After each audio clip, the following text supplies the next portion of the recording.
Tamang pabagal lang sa kwarto habang hawak ko yung kwarta. Gusto nilang malaman bakit di kami mabata. Nasa isip ang sagot, katahimikan pinagana. Madalas na gusto ang tikom kesa puro lang ang tila isip din kalaban tuwing nakahiga sa hama.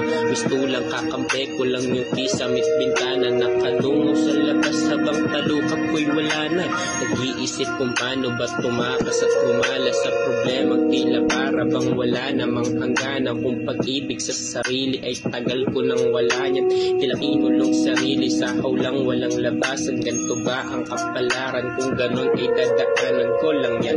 Diyan ka lang, di ko para patusin. May misyon pa sa sarili na kailangan tapusin. Kung wala mang labasan papuntang dako, paroon ay gagawa kong daan gamit ang kapis patalim.